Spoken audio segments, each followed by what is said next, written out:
Bismillahirrahmanirrahim. Alhamdulillahirabbil alamin. Wassalatu wassalamu ala asyrafil mursalin sayyidina Maulana Muhammadin wa ala alihi washabbihi asma'in amma ba'du. Ingkang sangat kula hormati Kiai Haji Atabik Ali dan keluarga, Kiai Haji Circis dan keluarga, wonten pernah Mbah kula sedanten, wonten Mbah Nafis, wonten Mbah Ida sedanten kang hormati. Duka Mbah niku celukan wau Gus Yofur tasarruf dipanggil adik. Kula niki tasarruf. Kula niki termasuk Bani Umar, terus kula kepanggih Bani Mbah Maksum teng Mbah Abdul Aziz. Terus Mbah Nuriyah niku Mbah Mas Furiyah, terus dugi Mbah Abdul Aziz. Kula niku mbah kandung kula Fatimah binti Idrus bin Umar. Mbah Umar niku garwane namine Maimunah binti Abdul Aziz. Terus kula yang teng mriki paling dekat kalian Lek Hindun, Mbah Hindun iki sami-sami putu Mbah Umar. Nggih kalian rileks kula badhe nerusaken cerita Gus Yofur, cerita Mas Maftuh, dan saya tidak akan gojlok karena beliau sudah punya tawaduk, sekarang sudah membaik. Karena saya juga heran kok beliau kelihatan pinter begitu malam ini itu. Saya pernah dijazahi bapak, kata bapak gini, "Hak, kon kudu terkenal ngalim, ora usah terkenal wali," kata beliau. Kenapa Pak? Wong nak terkenal alim itu bisa baca Wahab, Muhadzab, itu sing hasud sinau itu ya bagus karena ada kompetisi.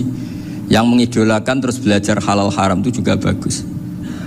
Tapi nak terkenal wali tok itu kadang orang sowan nggo gula njuk donga, dadi rada-rada masalah. Makanya saya pernah matur sama Lek Hindun, Mbah itu Mbah Idris itu, saya kalau muji Mbah Hamid Pasuruan mesti al-alim dulu. Karena itu kenangan saya, beliau itu orang alim, bisa baca Jambul Jawamek, bisa sampai ketika di Termas juga beliau diberi gelar Sohibu Jamil Jawamek. Jadi saya teruskan cerita Gus Yofur. Dulu yang di Termas termasuk mbah saya, terus Mbah Ali, Gus Habib, sama Gus Muhammad. Terus dulu Mbah Munawir hubungannya dengan Kiai Mahfud Termas, dititipi Gus Muhammad, kemudian diajak ke sini. Karena Mbah Munawir orang Quran, singkat cerita Gus Muhammad ini menjadi alim dan hafal Quran. Terus jadi menantunya orang Betengan, terus punya anak Gus Harir, sekarang Gus Muham. Sehingga ini dzurriyyatan ba'duha min ba'd. Saya sendiri istri dari Mbah Idrus, mbah saya itu orang Kudus, namanya Sofia binti Maksum bin Soleh bin Asnawi Sepuh. Jadi yang Mbah Soleh ini dulu gurunya Mbah Soleh Darat ketika ngaji di Kudus. Sehingga silsilah ini harus kita jaga supaya kita punya tradisi yang benar. Saya tidak akan bosan-bosan belajar kitabnya Mbah Ali tentang Hujjatu Ahli Sunnah. Memang benar-benar belajar, artinya saya nikmati. Di antara yang saya kagumi yaitu ketika orang lain a priori dengan Ibnu Taimiyah, Mbah Ali itu ya kadang uji Ibnu Taimiyah, tapi ya kadang kritik. Yang dikritik tentu pendapat Ibnu Taimiyah yang tidak membolehkan orang ziarah Rasulullah SAW. Tapi yang dipuji adalah Ibnu Taimiyah meyakini bahwa qiraatul Quran itu tanfaul mayyit. Itu dipuji-puji sama Bali. Ibnu Taimiyah dikutip, Ibnul Qayyim dikutip. Saya akan cerita sedikit tentang tradisi hujjah. Dulu lama itu kelihatannya sederhana, tapi kalau berargumentasi itu hebat. Tadi Gus Yofur menyebut kitab Mbah Hasyim itu mengharamkan kentong. Beliau masyhur itu punya kitab namanya Al-Jasus an Tahrimin Nakus. Intinya kentong itu haram. Secara dalil ini meyakinkan sekali, karena ketika Rasulullah rembukan sama sahabat, kita dengan apa memaklumatkan orang kalau waktu sholat masuk? Ada sahabat yang usul pakai kentong, dzakalin nasoro, itu Nasrani. Ya pakai buk itu semacam trompet besar, dzakalil Yahud. Kemudian ada yang usul kalau gitu api ya Rasulullah, dzakalil Majus. Sehingga dari hadis itu Mbah Hasyim berpikir kentong itu haram.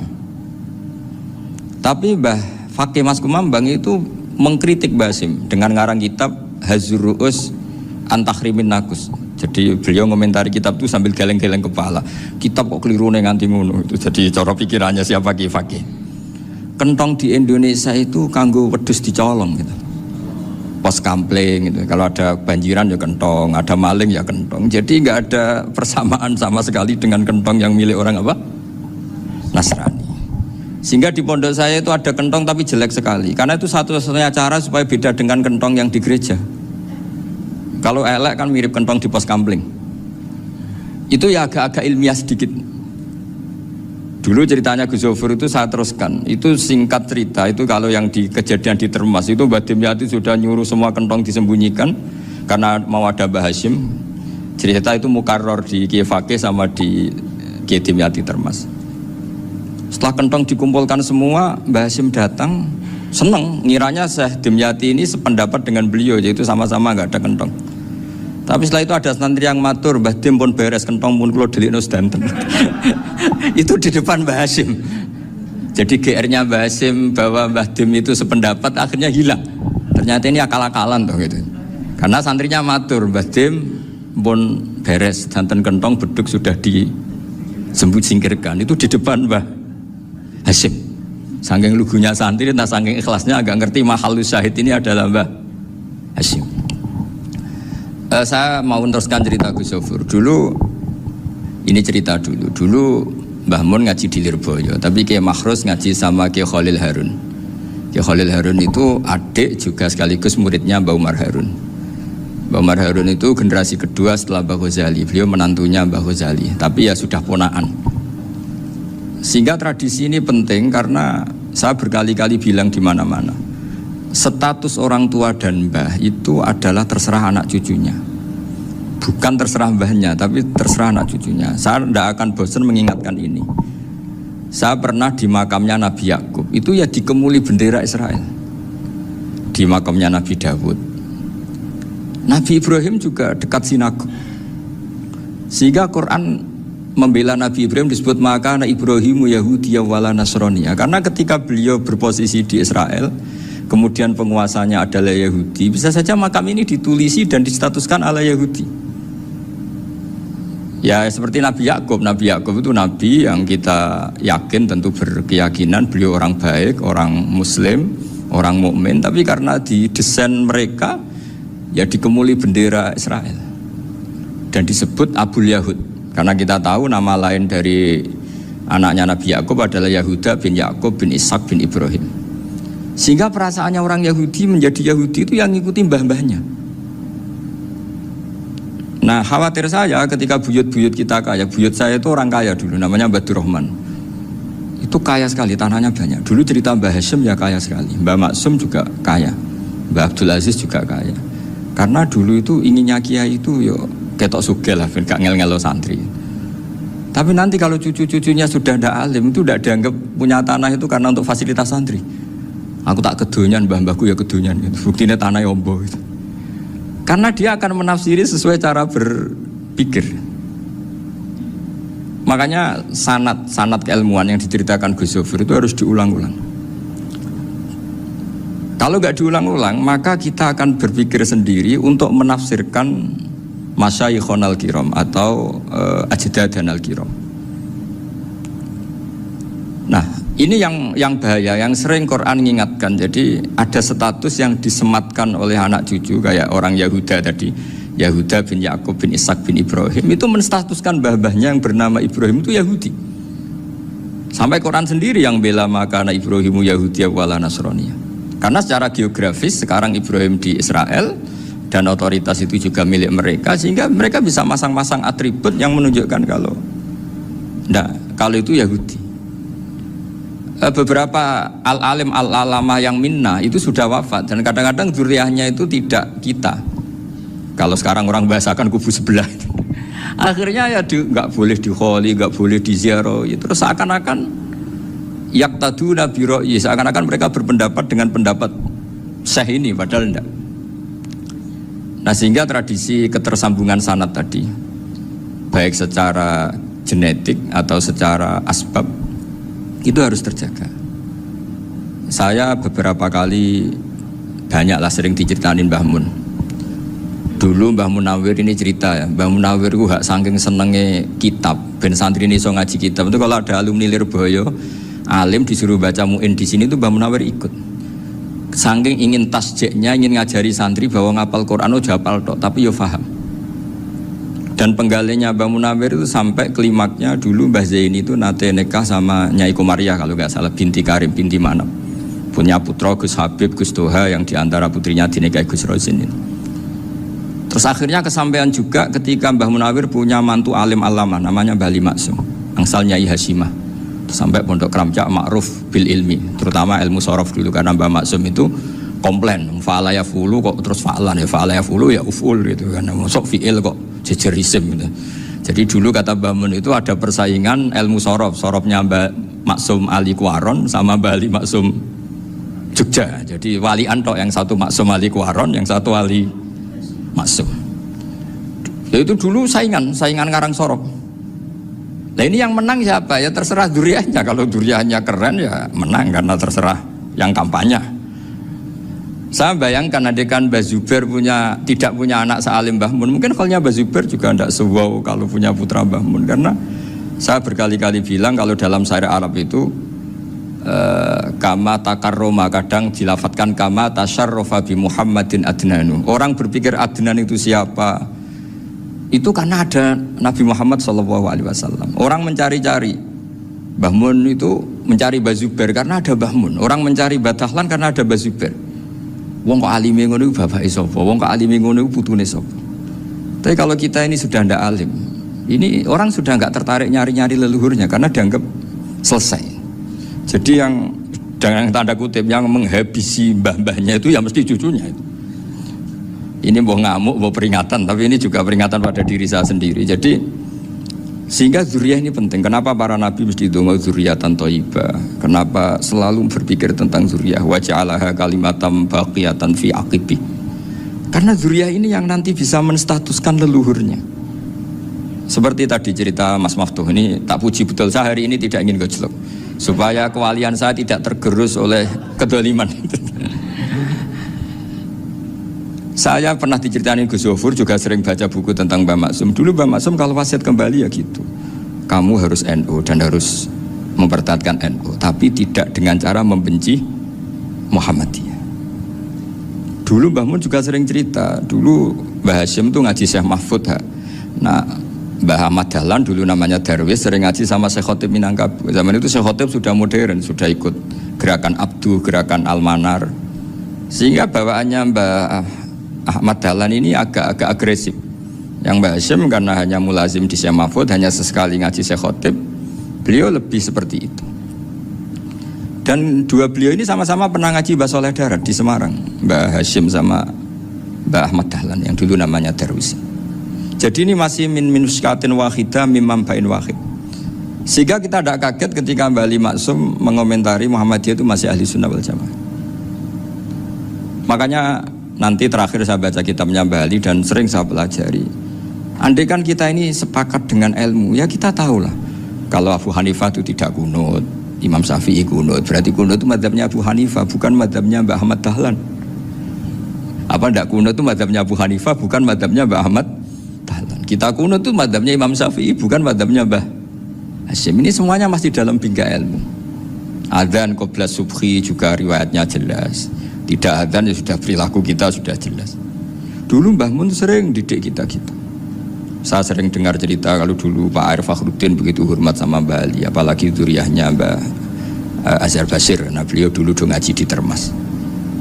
Dulu tuh gak ada masalah karena semuanya dianalisis pakai ilmu.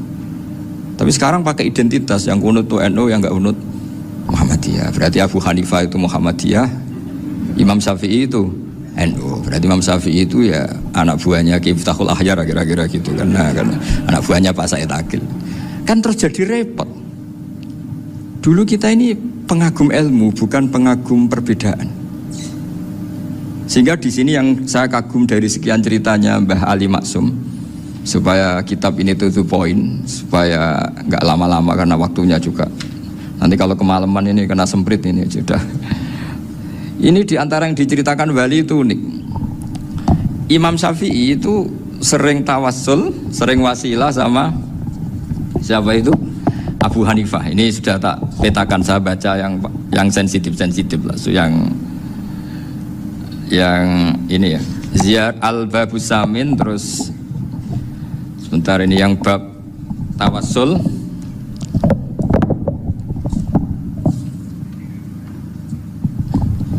Ini halaman 90, mungkin santri-santri Kerapjak bisa ngecek lagi di kitab Hujjatul Ahli Sunnah. Ketika cerita tawassul, di antara yang diceritakan Mbah Ali Maksum adalah perilaku ya, bukan sekedar statement tapi apa? Perilaku. Perilakunya Imam Syafi'i atau ahwalnya kalau bahasa halusnya, yang selalu ke makamnya Abu Hanifah untuk tawassul. Padahal Imam Syafi'i itu orang yang secara ilmu sering kritik Abu Hanifah. Jadi ini saya baca ini di halaman 100, jadi tawassul mulai halaman 9 berapa ini sampai halaman ini yang qala sami'tu Syafi'iyya yaqul inni la atabarraku bi Abi Hanifah wa aji'u ila qabri fi kulli yaumin za'iran fa idza uridat li hajatun shallaitu rak'atain, halaman 100, waji'tu wa sa'altu wa ta'ala al hajat indahu fama tab'udu anni hatta tuqda. Kanal Imam Syafi'i ayyama huwa bi Baghdad yatawassalu bil Imam Abi Hanifah yaji'u ila dorihi fayusallimu alaihi wa yatawassalu ila Allah bihi fi qada'i hajati. Terus wa yatawassalu Imam Ahmad bi Imamina Syafi'i. Jadi di antara yang diceritakan Mbah Ali Maksum itu betapa Imam Syafi'i yang terkenal sering mengkritik Abu Hanifah dalam tatanan fikih karena beliau tidak percaya ada istihsan. Abu Hanifah berpendapat adanya istihsan, dan kita tahu lah ikhtilafu Syafi'i wa Abu Hanifah itu besar sekali. Tapi beliau itu tahu Abu Hanifah itu orang yang sangat soleh. Abu Hanifah itu kalau ketemu sama orang yang utang beliau itu yang lari bukan yang utang Abu Hanifah, karena takut orangnya itu izin. Jadi kalau ketemu yang utang di jalan itu yang sembunyi itu Abu Hanifah. Kenapa engkau sembunyi? Ada yang utang saya lewat, nanti orangnya malu. Jadi setingkat Robiah Adawiyah itu beliau di rumah ada maling itu sembunyi. Ditanya kenapa engkau sembunyi? Malu, gak ada yang dimaling. Malu sama malingnya karena serumah itu gak ada barang yang layak dicolong gitu. Itu Robiah dia sembunyi. Itu yang bisa niru itu Abu Hanifah. Jadi wali-wali besar ini ternyata saling menghormati dan saling tawassul. Nah saya berharap tawassul ini bukan sekedar perilaku sosial, tapi memang ada sanadnya. Sehingga terus diceritakan Bali di sini dulu istaqa Umar bil Abbas. Kata siapa tawassul harus dengan Rasulullah SAW? Dulu istaqa Umar bil Abbas. Sayyidina Umar itu tawassul istisqa dengan Sayyid Abbas. Padahal kita tahu Sayyid Abbas ini tidak nabi. Terus beliau cerita sampai Imam Syafi'i tawassul sama Abi Hanifah. Sehingga gak ada perdebatan itu kan Umar. Kalau Umar kan ada jaminan boleh diikuti karena beliau sahabat. Bali cerita tentang Imam Syafi'i yang tawassul dengan Abu Hanifah. Seargumentatif itu. Maka saran saya kepada alumni Kerapjak, santri-santri Kerapjak, karena saya hanya berani ngomong sama santri Kerapjak, sama mas saya ada berani kalah sepuh. Itu tradisi keilmuan itu harus dijaga dengan hujjah dan dengan tadwin, dengan pembukuan. Saya punya sekian cerita ya, misalnya dulu kita mungkin iskal itu janggal. Kenapa sih orang Islam tukaran sama orang Islam itu? Sehingga di antara doa Nabi yang enggak dikabulkan Allah, enggak boleh dikabulkan sama Allah, enggak boleh, bukan berarti enggak mustajab. Redaksinya famana aniha, memang enggak boleh. Redaksinya bukan falam yastajib lahu tapi famana aniha. Di Al-Marrah As-Salisa ini Nabi dilarang, yaitu melarang umat Islam itu jangan sampai tukaran sama umat Islam sendiri. Itu kata Allah, ya tidak bisa kata Allah, kalau itu tidak saya kabulkan. Itu dulu guru-guru kita nyontohkan sederhana. Kira-kira kalau saya tukaran wek Gus Zofuru mbah mun luwih ikhlas dibanding ditukari wong liya. Nakno kakak ditabuk adik, wong tua luwih ikhlas dibanding ditabuk tangga. Barokahnya membaca kita lebih mentoleransi. Kalau ada Mbah Hashim dikritik Mbah Fakih Mas Kumambang, kita ikhlas itu. Tidak dikritik guru PAUD itu kan. Atau dikritik orang-orang yang nggak bisa ngaji. Artinya ternyata keliru kita bilang kiai kok tukaran. Justru bagus kiai tukaran. Dibanding kiai dikritik guru PAUD atau dikritik orang-orang yang nggak bisa baca kitab. Akhirnya barokahnya baca kita menjadi tahu. Dulu Mbah Mun sering cerita, ini masih cerita silsilah ya. Jadi Mbah Ali Maksum tadi kita tahu di antara guru besarnya Mbah Ali Maksum tentu Mbah Mahfud Termas. Beliau adalah adik dari Kiai Mahfud Termas. Mbah Dimyati ini adik Kiai Mahfud Termas. Mbah itu punya saudara namanya Abdul Razak, juga punya saudara namanya Dahlan, itu yang membawa Thariqah Syadziliyah di Solo Raya, yang sekarang alhamdulillah diteruskan Gus Wafi. Dulu diantara pesannya Mbah Mun ke saya, hak Wafi kandani kon ziarah ning Mbah Dimyati. Mergo Thariqah Syadziliyah dulu itu yang bawa keluarganya Mbah Dimyati. Jadi semuanya ini masih dzurriyyatan ba'duha min ba'd. Nah pesan saya karena tadi Mbah Munawir yang termasuk orang pertama yang bawa Quran, bawa Qiraah Sab'ah. Kenapa saya bilang termasuk? Karena kalau bilang paling pertama ini nanti butuh data. Dan itu agak kerepotan lah. Tapi yang jelas mimman istahara lah. Mimman istahara yang membawa Sab'ah ke sini itu adalah Mbah Munawir. Terus beliau ngajarkan diantaranya ke Mbak Arwani pakai kitab Satibi, pakai kitab Nazmus Satibi. Terus Nazmus Satibi itu diteruskan oleh Mbak Arwani, ditulis. Yang nulis dulu Mbak Dola Salam. Bapak saya itu murid Mbak Dola. Dulu Mbak Dola sebelum ke Mbak Arwani ngaji sama Ki Said di Sampang. Bapak saya sebelum ngaji di Mbak Dola sudah hafal Quran lewat buyut saya sendiri namanya Ki Zubaidi. Yang Ki Zubaidi akhirnya jadi menantunya Mbak Ahmad Su'eb. Jadi buyut saya kandung ini namanya Sofia, itu angsal keluarga Lasem, yang adiknya Sofia ini punya adik Badi'ah yang jadi ibunya Ki Sahal. Terus Ki Sahal punya Mbak Yu namanya Muzayanah, punya di garwa Ki Mansur punya anak Gus Qayyum. Jadi dulu ibu saya, ibunya Gus Sofur, ibunya Pak Maftu itu semuanya di Lasem. Karena saya dari keluarga Gen ya Lasem, dari keluarga sanad guru ya Lasem. Tapi Lasem Badawi itu dulu ngajinya di Mbah Umar Harun di Sarang. Mbah Umar Harun ini menangi Sayyid Ahmad Zaini Dahlan. Sayyid Zaini Ahmad Zaini Dahlan ini punya cucu keempat yang hidup di Sedan, terus makamnya di Lasem, namanya Habib Haidar, itu yang nulis biografinya Mbah Maksum. Mbah Maksum bukan Bali, biografinya Mbah Maksum itu ditulis oleh Habib Haidar, namanya Haidar bin Hasan bin Sodaqoh bin Ahmad Zaini Dahlan. Nah, Habib Haidar ini menantunya Sayyid Hamzah Sato. Hamzah Sato itu Hamzah bin Abdullah bin Umar, itu kakaknya Sayyid Abi Bakar Sato, Sohibul I'anah. Nah Sayyid Umar ini yang dulu ngajari mbahnya Mbah Mun namanya Ahmad bin Su'eb. Nah, di antara ajarannya adalah baca kitab-kitab kecil yang bisa dihafal. Dibawalah ke sarang jadi metode muhafadzah. Tapi kemudian lama-lama oleh pondok itu jadi syarat kenaikan kelas. Dulu gak ada muhafadzah untuk kenaikan kelas ya, supaya orang alim itu harus hafal. Lama-lama dipakai syarat untuk muhafadzah. Jadi semua ini sanad harus kita ingat supaya kita bisa menjaga tradisi. Termasuk tradisi ini kiai seneng jagungan, terus ngomong rapenting gitu. Itu juga sanad.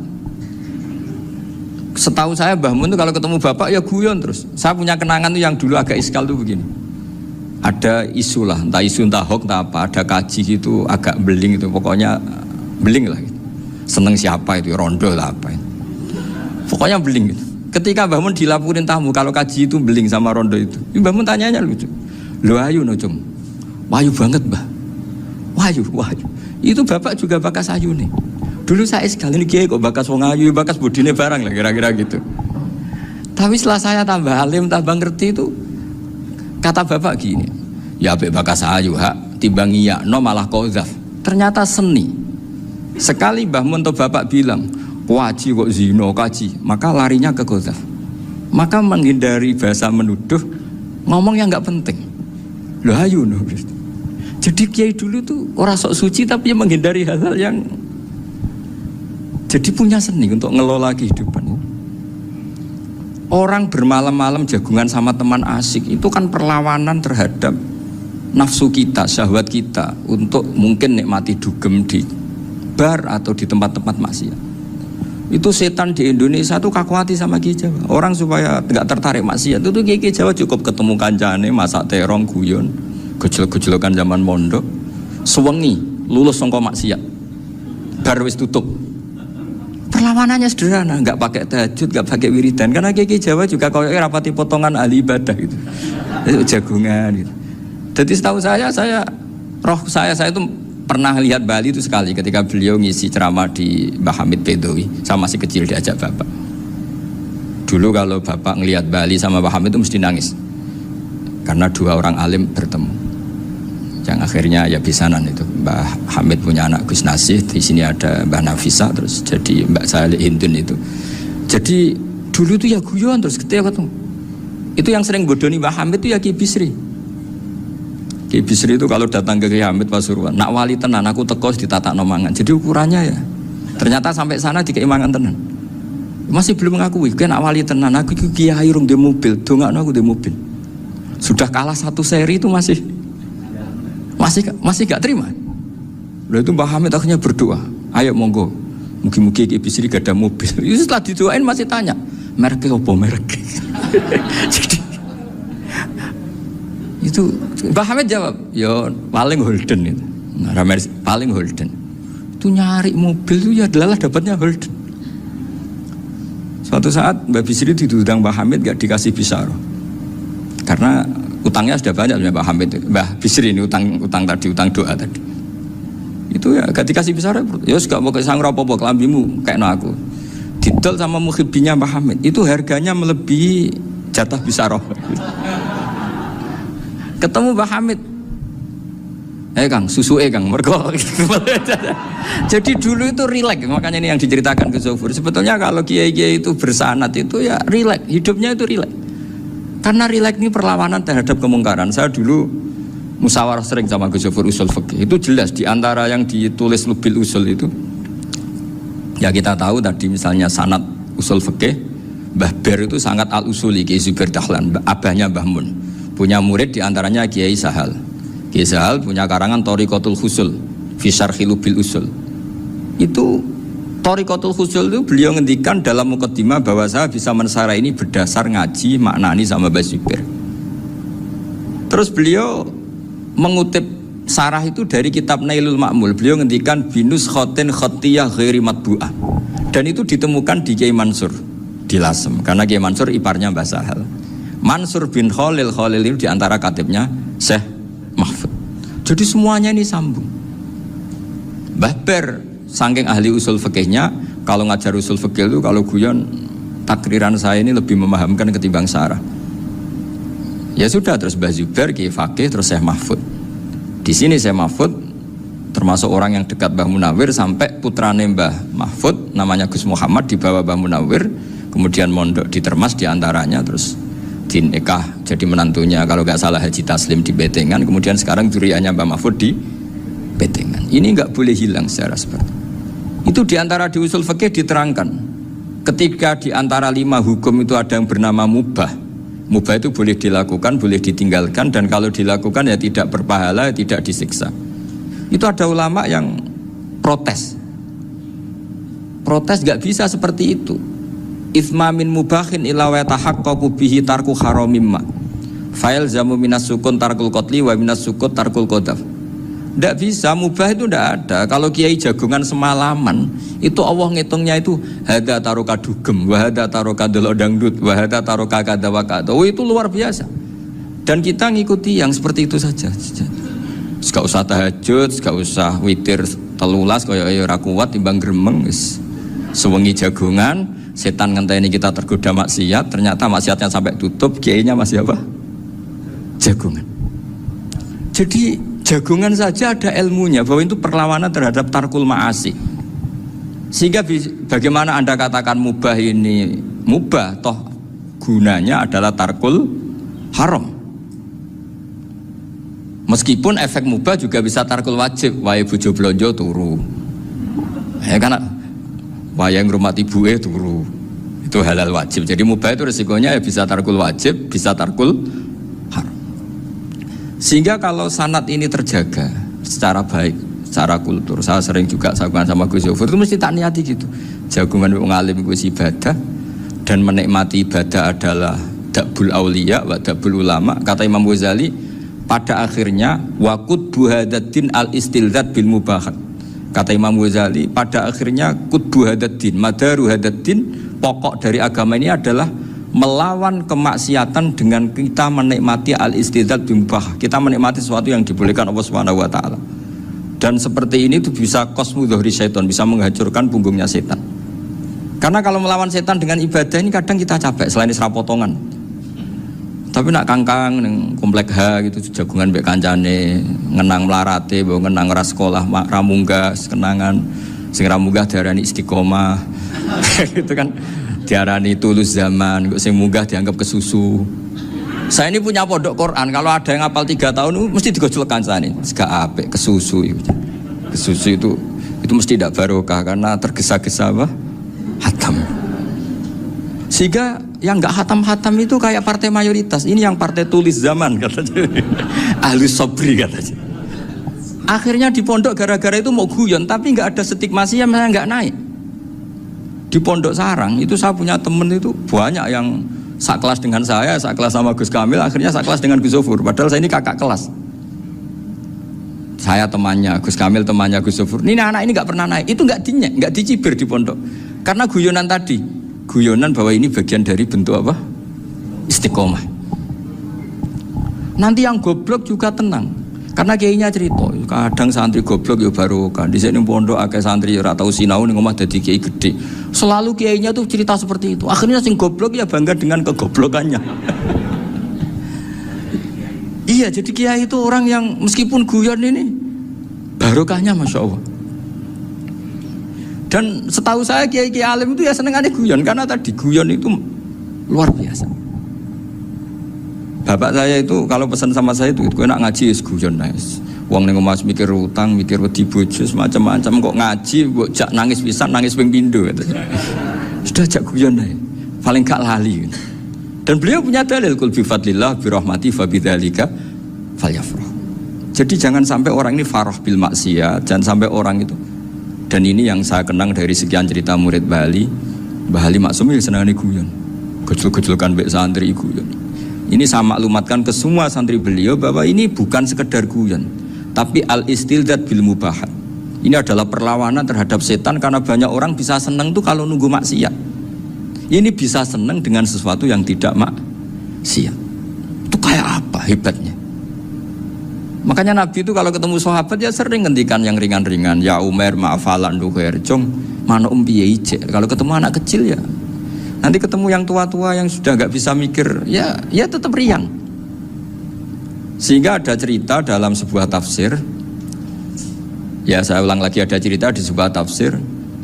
Kenapa Nabi Musa ditanya Allah, wa matilka biyaminika ya Musa. Ma'ana wa ta'ala a'lam. Tentu Allah sangat tahu yang dibawa Musa itu apa. Karena Allah tahu Nabi Musa itu grogi. Orang dipanggil Bali Maksum pasti grogi, santri dipanggil Mbah Mun pasti grogi. Kenangan saya setiap dipanggil Mbah Mun ya mesti tanya yang ringan-ringan, wis sarapan ya. Arung sarapan ya sarapan. Pas sarapan ya kan tanduk mangan sing enak, wong santri ora tau mangan enak. Ya enggak pernah ngomong yang penting, ngendikan yang penting. Nah, karena Nabi Musa ini grogi, ini sebagian tafsir. Itu ditanya yang ringan, "Sake iku nggawa apa?" Karena pertanyaannya ringan, Nabi Musa juga ringan. Ya Nabi Musa itu sampai lali iku pangeran sing ya'lamu sirra wa akhfa. Diterangno. Niki tongkat Gusti. Gunane kathah Gusti tongkat iki. Qala ya aso ya atawakka'u 'alaiha wa ahusyu biha 'ala ghanami wa liya fiha ma'arifu ukhra. Oh, tongkat Gusti niki penting Gusti. Nggih nak. Nggih macam-macam lah Gusti. Atawakka'u 'alaiha wa ahusyu biha 'ala ghanami kangge menghalo kambal. Masih terangno terakhir dan yang lain-lain Gusti. Wa liya fiha ma'arifu ukhra. Sehingga akhirnya rileks. Karena Nabi Musa terus ngerti. Ternyata ketemu pangeran itu gak seserem yang saya bayangkan gitu. Pertanyaannya ringan. Itu ada ilmunya. Tapi cerita ini yang versi tafsir ini tidak yang seperti di Manaqibul Ghazali. Di beberapa kitab tentang Manaqibul Ghazali diceritakan di alam roh Nabi Muhammad SAW itu yubahi bi umati, saking yubahinya sampai ngendikan ulama umati ke anbiya'i Bani Israel. Ulama umatku itu pinternya atau statusnya itu mirip-mirip lah. Kaf itu ya mirip-mirip kayak ulamanya nabinya Bani Israel. Akhirnya Nabi Musa itu tersinggung sekali, bagaimana mungkin ulama disamakan dengan apa? Nabi. Sehebat-hebatnya ulama itu kan ndak akan yabluhu darajatan nubuwah atau yartaqi ila darajatin nubuwah. Itu akhirnya ya kalau kamu nggak percaya panggil, yang dipanggil Imam Ghazali. Ya Nabi Muhammad juga nggak mau kalah gitu. Kalau manggil ulama RT ya kalah keok. Gitu. Akhirnya Imam Ghazali datang, ditanya sama Musa, Mas muka nama kamu siapa? Ana Muhammad bin Muhammad Al-Ghazali At-Tusi Asy-Syafi'i. Itu disebut panjang. Terus Nabi Musa guyu-guyu. Kamu ulama kok ngomong yang nggak penting, ditanya namanya kok penjelasannya sepanjang itu, dianggap itu satu kesalahan. Masa tanyanya nama kok ditanya Jawabnya Muhammad bin Muhammad Al-Ghazali At-Tusi Asy-Syafi'i, kepanjangan itu. Ketika Nabi Musa agak mencibir, agak gimana itu, terus Imam Ghazali, kalau ini masalah, lebih masalah jenengan.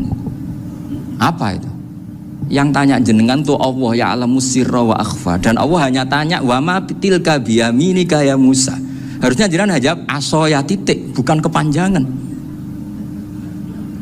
Atawakkau 'alaiha wa syubha itu kepanjangan. Allah tanya yang di bawah kamu itu apa? Yang di tangan kamu. Harusnya jawabnya hanya asoya. Tapi kenapa penjelasannya sepanjang itu? Sampai terakhir waliya fiha ma'aribu ukhra. Terus pinter tenan kayak gitu. Terus ada Nabi Muhammad, Nabi Musa terus bilang, ya pinter tenan aja gitu. Padahal kita tidak pernah GR seperti itu, kan kebetulan Imam Ghazali gitu. Kalau yang lain mungkin ya keok lah kira-kira gitu. Tapi ini cerita dalam khazanah keilmuan. Benar yang dikatakan Gus Zofur. Saya termasuk orang yang pernah mondok Lirboyo Pasanan. Jadi setelah saya disuruh nemani Gus Kamil, tahun berikutnya Gus jenengan disuruh. Pokoknya anakku mbok sak wulan lah kudu tahu mondok Lirboyo. Biar aku tahu ngaji Mbah Karim. Terus yang disuruh mbaturi Gus Kamil itu saya. Jadi saya pernah 1 bulan tuh di Lirboyo. Karena saya ini santri beling ya, kontraknya pokoknya penting ziarah Mbah Karim. Biasanya nggak pernah ngaji, pokoknya gerbareng Isa. Ziarah ya sudah. Ngaji subuh ingat saya sama Gus Imam. Itu dari 17 hari ingat saya ngaji 2 kali. Tapi kalau ziarah ke Mbah Karim sudah lupa jumlahnya karena memang kontraknya disuruh ziarah. Sampai seperti itu. Dan saking senengnya bangun sama Mbah Karim saya masih ingat.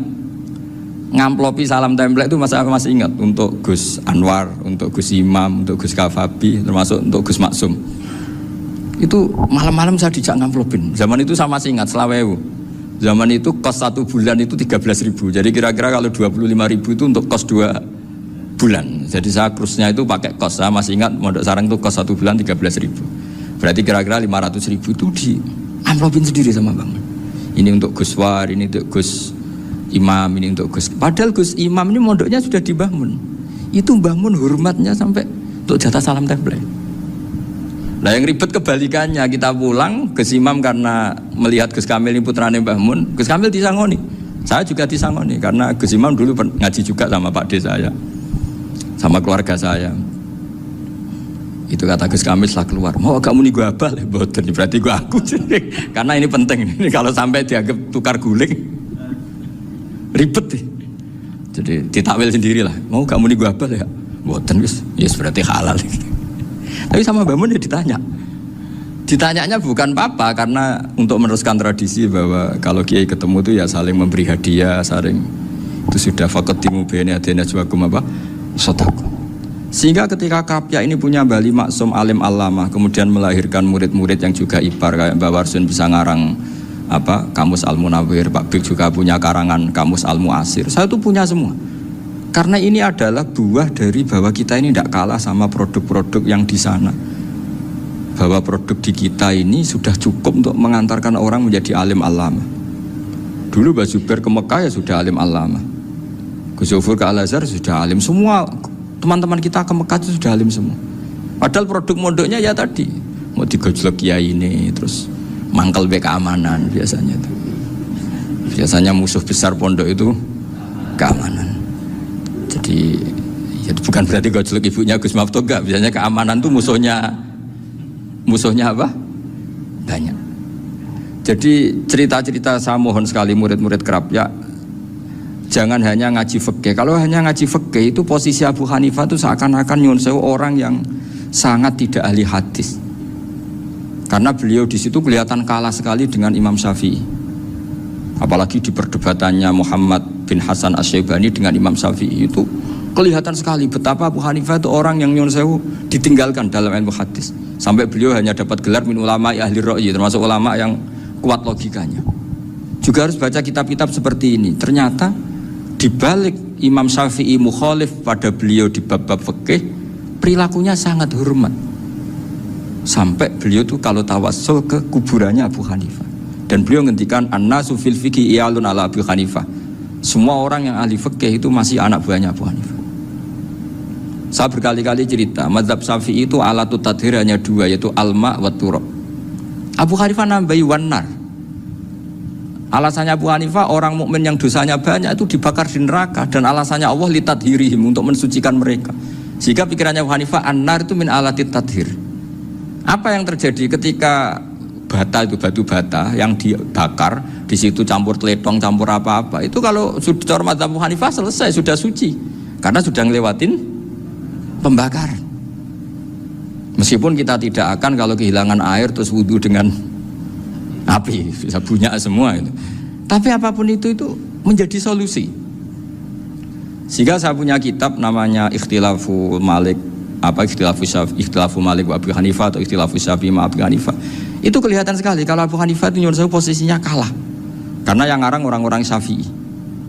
Tapi kalau melihat kitab-kitab kewalian, misalnya di kitab Mizan Kubro ini juga sering disebut itu Mbak Ali Maksum tentang Imam Sa'roni. Berkali-kali beliau mengutip Mizan Kubro. Itu Abu Hanifah adalah orang yang sangat mukasyafah. Artinya ketika Nabi cerita air wudhu itu menjatuhkan dosa, tidak ada air wudhu yang jatuh ke kamu kecuali saat itu juga dosa kamu jatuh. Itu beliau datang ke Madharota Kufah. Kemudian beliau bilang sama si orang tua tadi, tub anizina. Orangnya terus bilang atubu minazina. Ada lagi pemuda datang dibilangin tub an ukuki walideka, terus bilang tub tu an ukuki walidaya. Sampai yang terakhir ada tub an simai alatilahwi atau an samai alatilahwi, terus tub tu an samai. Ketika orang itu ditanya, kenapa engkau begitu tahu dosanya apa? Saya tahu air wudhu ini menjatuhkan apa. Jadi kira-kira kalau zina mungkin ya batang babi lah. Kalau hanya sekedar melihat bak-bak mungkin ya curut atau tikus lah kira-kira gitu. Nah dulu dulu ya mungkin ya tikus cilik gitu. Nah dulu suwi ya tikus werok itu atau apalah. Pokoknya beliau itu tahu. Tapi anehnya Abu Hanifah apa? Setelah itu dia nangis minta mukasafahnya ditutup. Ya Allah, saya ini mukasafah kok malah menjadi tahu sawatil mukmin. Padahal aturan syariat jenengan man satara musliman satarahu, bahwa enggak baik melihat jeleknya orang mukmin. Minta ditutup. Makanya saya ini bangga ada mukasafah. Makom yang kita sampai sekarang itu makom setelah Abu Hanifah mukasafah. Jadi Abu Hanifah repot-repot mukasafah, minta makomnya ditutup, tidak menjadi mukasafah. Dan alhamdulillah kita sudah tidak mukasafah sebelum minta ditutup. Jadi kita ini keren. Keren karena aturannya itu man satara musliman satara huwa, yang tidak tahu aibnya orang muslim maka Allah akan nutupi aibnya di akhirat. Dan kita alhamdulillah barokahnya tidak mukasafah, tidak ngerti aibnya orang mukmin. Jadi kita harus pakai patokan ilmu. Saya ulang lagi, kita harus pakai patokan. Makanya saya tahu betul ketika Kiai Hamid Pasuruan, beliau dulu ngaji Jamul Jame, ngaji Juman, Bali Maksum di sana sama Gus Habib, sama Gus Muhammad bin Mahfud, termasuk mbah saya kandung dulu Kiai Sidik, mbah saya yang dari itu juga ngaji di Termas. Bapak saya dulu Kiai Nur Salim ngaji di Buyut Baiti. Dulu itu kawin juga sederhana, kayak cerita Gus Zofur. Jadi bapak saya kandung itu Kiai Nur Salim itu ngaji di Mbah Baiti. Mbah Baiti itu adik kandungnya buyutnya saya dari ibu. Nah Mbah Baiti itu teman akrabnya mbah saya namanya Kiai Nur Sam, Mbah Nur Sam. Singkat cerita terus Nur Kiai Jorabi narata Arabekno itu. Setelah bapak saya ke Badullah mau ditawarin jadi mantu, kata bapak saya kula pun dipek mantu Mbah Baiti. Akhirnya dapat ibu saya itu. Karena ibu saya itu cucu Mbah Baiti, cucu lambung. Jadi mbahnya ibu saya itu Mbak Yunya Mbah Baiti. Namanya Mbak Sofia tadi yang dapat Mbak Idris itu. Yang Mbak Idris ini bin Umar. Ya Mbak Umar yang mbahnya Mbah Hamid, Hamid bin Abdul bin Umar. Kalau bahasa itu Fatimah binti Idris bin Umar. Dulu kecilnya Mbah Idris namanya Abdul Khalik. Kalau kecilnya Mbah Hamid namanya Abdul Mukti. Kalau kecilnya Mbah Maksum namanya Muhammadun kalau nggak salah. Dulu itu orang dulu itu namanya dua-dua karena diganti ketika musim apa? Haji. Jadi ini terjaga. Sehingga tidak ada ceritanya kiai-kiai yang jagongan kemudian santrinya itu yang agak-agak khawarit loh. Kiai kok sungi-sungi jagongan, gak tahajud, gak duha, itu tidak ada seperti. Karena ini dianggap fi'lul mubahat untuk melawan mungkarat. Jadi sehingga di kitab Ihya diterangkan, kamu jangan ngira orang-orang soleh ketika jagungan itu min ahlil bitolah wa takasur. Itu orang-orang yang pemalas, itu enggak. Tapi mereka bisa mengasyiki Allah. Bahwa dalam jagungan ketemu teman ya asik, gejol-gejolkan sama Pak Maftuh ya asik. Dan keasikan ini bentuk perlawanan terhadap keasikan harus dengan maksiat. Itu kayak apa kalau kita ngaji sampai seperti itu. Termasuk tadi yang diceritakan Pak Maftuh kitab Hunyah.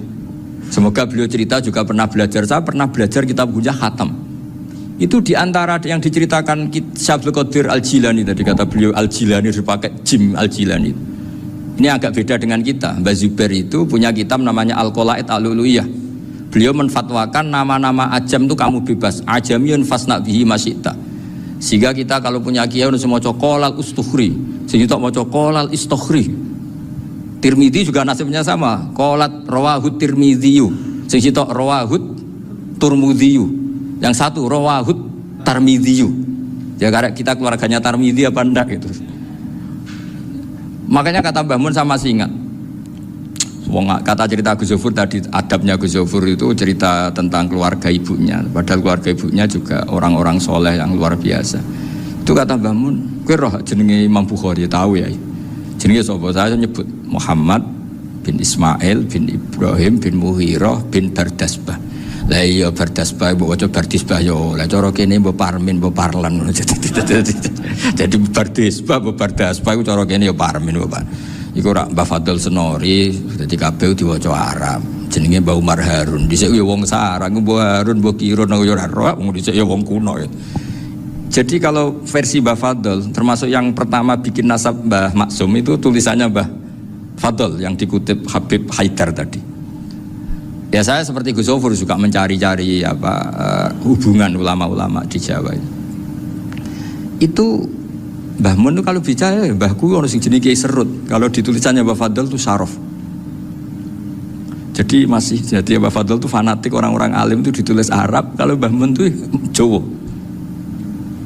Dulu itu ada wali seto di daerah saya. Dulu orang ya janggal, ternyata ada sato itu kesamaan di Arabnya itu sato. Sehingga kiai-kiai itu ada fanatik Tirmidzi, Turmudi, Tarmidzi, Jilani, Jailani karena ajamiyun fasna bihi Masyita. Jadi kalau nama-nama ajam semongko lah baca sekenanya sementing cuma mungkin tahqiqnya benar Pak Maftuh tadi memang di Mu'jamul Buldan itu Al-Jilani bikasri jim ya sudah kita baca Al-Jilani.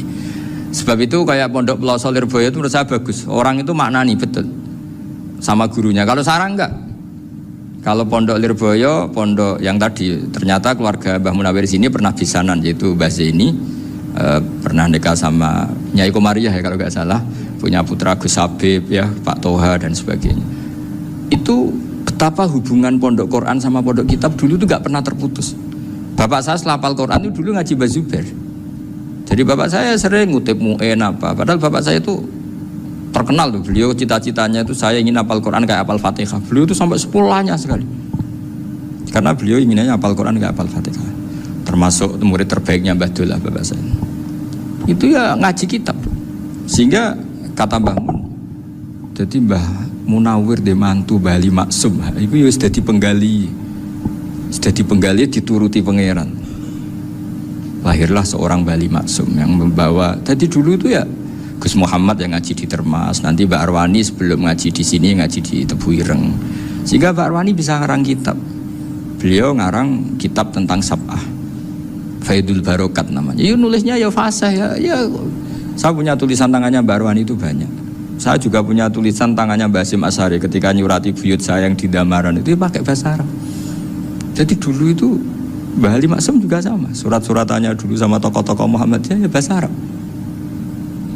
Nah ini harus kita dengar dari abna dari bahwa Mbah Maksum kemarin yang diceritakan Gus Zofur di Khol Mbah Maksum, kowe kudu belo NU, kudu tetap NU, tapi bukan dengan cara membenci Muhammadiyah. Tadi Pak Maftuh menguatkan sanad itu dari Pak Atabik bahwa Muhammadiyah termasuk ahli sunnah wal jamaah. Karena sama-sama tidak sabus sahabat, sama-sama ikromus sahabat dan sama-sama bermadhab.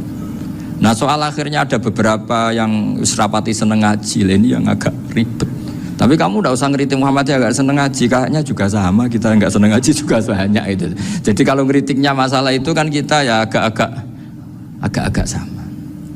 Ya jadi ternyata di sini, terus ini yang terakhir supaya nggak lama-lama, Bali juga punya sisi keras sekali. Jadi dalam hal-hal yang khas ini di halaman 87 itu keras sekali. Beliau ngendikan wahal bi jununun hatta usdira amri lil mu'minin alla yazuru rasulahum. Jadi ketika saya tadi sudah bilang bahwa beliau sering muji Ibnu Taimiyah dalam banyak hal, tapi dalam banyak hal juga beliau mengkritik Ibnu Taimiyah ketika menafsirkan la tusaddur rihal illa ila salasati masajid. Kemudian Ibnu Taimiyah tidak mentasrekkan, tidak mensunatkan ziarah kubur Rasulullah sallallahu alaihi wasallam. Beliau mengkritik. Dan cara mengkritik adalah ngendikan ulaikal ladzina yuriduna ayyahulu bainahu sallallahu alaihi wasallam wa baina ummatihi fi nakhiyatin. Itu adalah orang-orang yang ingin membuat batas antara Nabi dan umatnya. Saya termasuk terinspirasi makalah Bali ini adalah bagaimana Anda mengkafirkan orang Islam berdasar qala Rasulullah sallallahu alaihi wasallam. Wan nabiyyu asyaddun nasi syafaqatan li ummati. Wan nabiyyu akhrasun nas, orang yang paling serius supaya umatnya ini selamat. Kemudian Anda dengan hadisnya Nabi mentafrik bainahu wa baina ummati berdasar dawuh Kanjeng Nabi. Itu cek mentalahan nih. Makanya saya itu nggak pernah keras di bab ini. Misalnya nyuruh saya ada santri sarang yang nakal. Itu saya tidak berani komentar karena saya tahu Mbah Mun itu sangat mencintai santrinya meskipun yang nakal. Saya melihat sendiri bukan jari ada santri yang cara pelaturan pondok itu diboyong karena nakal. Itu Mbah Mun ngendikan begini. Ya jeng yo ke diboyong itu cara aturan pondok. Nah aturannya pangeran gara kowe tobat dadi wong apik ya dadi wong saleh. Ya kowe kudu tetep sering rene, kowe tetep santriku dunya akhirat. Soal pondok ya ben ana aturan, ben menjen kowe nakal nemen ya diboyong, tapi kowe tetep wong apik. Jadi karena kita tidak mungkin mentafrik bainahu wa baina talamidhi. Kita tidak mungkin mentafrik baina nabi wa baina ummati karena nabi adalah apa? Asyaddun nasi syafaqatan li ummati. Sampai saking sayangnya nabi itu ngendikan syafaati li ahlil kabair min ummati. Lho koyo apa baiknya Nabi? Ora melok nakal, ora melok maksiat, tapi melok nanggung swargane. Iku waktu gali sampean wis kowe utang gak apa-apa, bangkrut gak apa-apa, sing nyaur bapak. Gua sampean ngono top tenan. Anake yo ngawur tenan maksudnya itu, tapi top tenan. Lah Nabi ku umate sing dosa iku umate, Nabi sing nyuwun sewu, cara Jawane sing kangelan nyafaati. Karena Nabi gak boleh dipisahkan dengan umatnya. Makanya kata Bali Maksum, ulaikal ladzina yuriduna ayyahulu bainan nabi wa baina ummati. Itu mereka adalah orang yang ingin memisahkan Nabi dengan umatnya. Nah, masa kita ngafirkan umatnya Nabi berdasar dawuh Nabi? Itu kan sama, saya benci santri Anwar berdasar dawuh Mbah Mun, padahal orang tahu semua begitu sayangnya Mbah Mun terhadap santrinya. Sama juga kamu benci santrinya Bali Maksum berdasar dawuh Bali, padahal beliau sangat mencintai santrinya. Nah kultur-kultur seperti ini tidak boleh hilang. Kita punya sanad, punya guru, punya keluarga yang sama. Jadi mbah-mbah saya itu orang Tuban, dekat sama posisi Ibrahim Asmorokonti tadi yang diceritakan. Jadi di kampung saya, kampungnya bapak saya itu ada makomnya Siti Syariah, itu mbak kandungnya Sunan Bonang. Dan bapak dulu sering ngajarin ziarah saya ke Mbak Asyari. Mbak Asyari itu bin Jumadil Kubro, berarti Mbak Asyari itu saudaranya Mbak Ibrahim Asmorokonti, gurunya Sunan Bonang. Jadi Sunan Bonang ke Tuban tuh karena disuruh ngaji sama Mbak Asyari, Mudin Asyari itu yang di Bejagung itu. Jadi ini semua sanatnya itu jelas, aturannya jelas. Kan Sunan Bonang bin Ampel bin Ibrahim Asmorokonti bin Jumadil Kubro lah, yang Mbak Asyari ini adiknya Ibrahim Asmorokonti, makomnya di Bejagung di Tuban. Dulu Sunan Bonang sebelum ngaji kemana-mana ngaji di Bejagung itu di Mbak Asyari itu. Terus kemudian Sunan Bonang hidup di Lasem, di Pasujudan di Lasem. Makanya Lasem banyak orang alim karena ya dulu Sunan Bonang itu di antara aktivitasnya itu di Pasujudan di Lasem itu. Wafatnya kila di Bonang, kemudian mau dibawa orang Madura ke Madura, terus diambil Mbak Asyari, pernah mbahnya karena Muammar Mbak Asyari, terus dimakamkan di Bonang. Jadi cara berpikir Mbah Ali ini menginspirasi saya. Kita tidak boleh mengkafirkan umatnya Nabi berdasar dawuh Nabi. Karena apa? Itu yang tidak diinginkan Nabi. Nabi itu inginnya yang di luar itu masuk, bukan yang sudah di dalam dikeluarkan. Itu kata beliau, ulaikal ladzina yuriduna ayyahulu bainan nabi wa baina ummati. Orang-orang yang tidak mentasrek ziarah pada Nabi adalah orang-orang yang ingin memisahkan Nabi dengan. Dan begitu kias berikutnya, orang-orang yang sidik-sidik muni ini kafir, ini sudah enggak benar, ini la yurja khairuhu, itu orang-orang yang memisahkan. Dan lucunya berdasar dawuh Nabi. Makanya semua kalau sampai ngaji Mizan Kubro, ini kitab yang sering dikutip Bali Maksum, ketika Nabi ngintikan laisa minna man ghasyana, Laisa minna man latamal hudud wa syaqqal juyub bada'a bid'awal jahiliyah. Laisa minna min tilkal khoslah. Semua ulama mentafsiri laisa minna fi tilkal khoslah, bahwa dalam hal itu Islam tidak bertanggung jawab. Masa menipu berdasar dibolehkan Islam, kan tidak mungkin. Semua perilaku yang salah disebut Nabi laisa minna fi tilkal khoslah, bukan laisa minna fayakunu huwa kafirun. Tidak ada satu ulama yang mengatakan laisa minna berarti orang ini kalau menipu sudah kafir. Ketika dosa, ya sak dunia kafir kabeh. Siapa enggak pernah menipu? Sekedar pernah. Siapa enggak sering menipu bahkan? Hobi kadang ya rezekinya dari nipu. Lah itu kalau betul maknanya laisa minna terus kafir, semua orang di dunia kafir. Karena siapa sih yang selain Nabi yang enggak? Selain Nabi kan enggak mungkin apa? Maksum. Belum lagi menurut teori usul fikih ada nipu yang wajib. Ya kan, misalnya kita orang baik ketemu orang dolim yang memburu perempuan mau diperkosa terus bersembunyi, yang kita tahu, kita wajib nipu apa wajib jujur? Ketika orang dolim tanya, perempuan tadi kemana? Wajib nipu apa wajib jujur? Wajib nipu, karena kalau kita jujur berarti memberi peluang orang dolim menemukan buruannya. Jadi betapa alimnya. Dan ketika kitab Mizan Sa'roni dipakai Bali, dipakai Mbah Mun, saya pernah ngaji Mbah Mun, terus kita tahu maknanya laisa minna fi tilkal khoslah. Sehingga kita tidak mengatakan laisa minna dengan terjemahan letterlek tidak termasuk umatku. Kita tidak akan menambahi fakta frek fayakunu kafirun, tidak akan selamanya. Karena maknanya laisa minna fi tilkal khoslah. Kenapa kita selalu begitu? Karena enggak mungkin kita memisahkan umatnya Nabi dengan Kanjeng Nabi berdasar dawuh Kanjeng Nabi. Karena Nabi adalah berstatus bil mu'minina raufur rahim. Ya, terus ini mohon maaf sekali ini yang saya bisa, tapi saya mohon kajian kitab Ahli Sunnah saat tadi sudah matur Gus Afif, Gus Picon, supaya kitab ini ditakriri lah, supaya lebih dan yang narkir harus santrinya, jangan bebankan saya. Mesti santri yang pernah mulai sama-sama.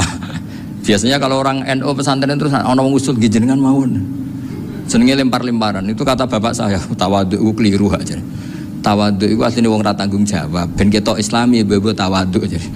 Jadi tawadhu itu orang yang sebetulnya agak punya tanggung. Ben kesane Islami pura-pura tawadhu. Jadi, tapi saya mohon lah, ini kitab ini bagus sekali. Di antara yang saya senang adalah beliau cerita kalau Imam Syafi'i sering tawassul sama Abu Hanifah. Padahal kalau kita ngaji di kitab-kitab fikih, Abu Hanifah itu kayak tersangka lah. Di bab ilmu apa? Hadis. Sampai biasa kan di kitab Minhajul Thalibin, walaysa li Abi Hanifah hadisun sahihun. Jadi habis cerita mazhab Malik, mazhab Syafi'i, terus walaysa li Abi Hanifah mazhabun apa hadisun. Wah, kasihan ini. Tapi kalau kamu ngaji Mizan Kubro, Abu Hanifah ini dapat posisi. Karena mesti Mizan Kubro ngendikan farojal amru ila martabatayil mizan.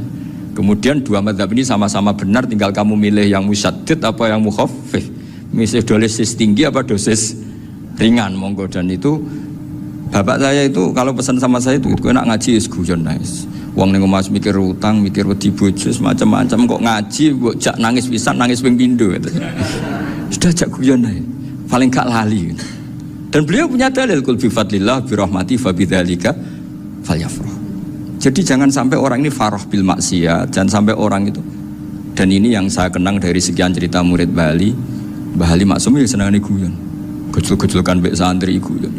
Ini saya maklumatkan ke semua santri beliau bahwa ini bukan sekedar guyon, tapi al-istildad bil mubahat. Ini adalah perlawanan terhadap setan, karena banyak orang bisa senang tuh kalau nunggu maksiat. Ini bisa senang dengan sesuatu yang tidak maksiat. Itu kayak apa hebatnya?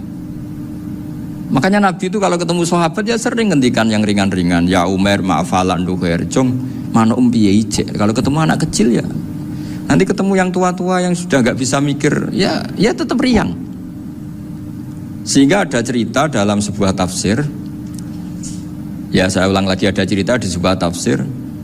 Kenapa Nabi Musa ditanya Allah, wa matilka biyaminika ya Musa. Ma'ana wa ta'ala a'lam. Tentu Allah sangat tahu yang dibawa Musa itu apa. Karena Allah tahu Nabi Musa itu grogi. Orang dipanggil Bali Maksum pasti grogi, santri dipanggil Mbah Mun pasti grogi. Kenangan saya setiap dipanggil Mbah Mun ya mesti tanya yang ringan-ringan, wis sarapan ya. Arung sarapan ya sarapan. Pas sarapan ya kan tanduk mangan sing enak, wong santri ora tau mangan enak. Ya enggak pernah ngomong yang penting, ngendikan yang penting. Nah, karena Nabi Musa ini grogi, ini sebagian tafsir. Itu ditanya yang ringan, sake iku nggawa apa? Karena pertanyaannya ringan, Nabi Musa juga ringan. Ya Nabi Musa itu sampai lali iku pangeran sing ya'lamu sirra wa akhfa. Diterangno. Niki tongkat Gusti. Gunane kathah Gusti tongkat iki. Qala ya asaya atawakkau 'alaiha wa ahusyu biha 'ala ghanami wa liya fiha ma'arifu ukhra. Oh, tongkat Gusti niki penting Gusti. Nggih nak. Nggih macam-macam lah Gusti. Atawakkau 'alaiha wa ahusyu biha 'ala ghanami kangge menghalo kambal. Masih terangno terakhir dan yang lain-lain Gusti. Wa liya fiha ma'arifu ukhra. Sehingga akhirnya rileks. Karena Nabi Musa terus ngerti. Ternyata ketemu pangeran itu gak seserem yang saya bayangkan gitu. Pertanyaannya ringan. Itu ada ilmunya. Tapi cerita ini yang versi tafsir ini tidak yang seperti di Manaqibul Ghazali.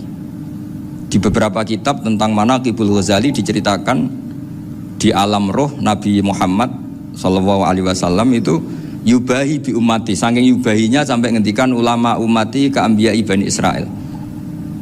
Ulama umatku itu pinternya atau statusnya itu mirip-mirip lah. Kaf itu ya mirip-mirip kayak ulamanya nabinya Bani Israel.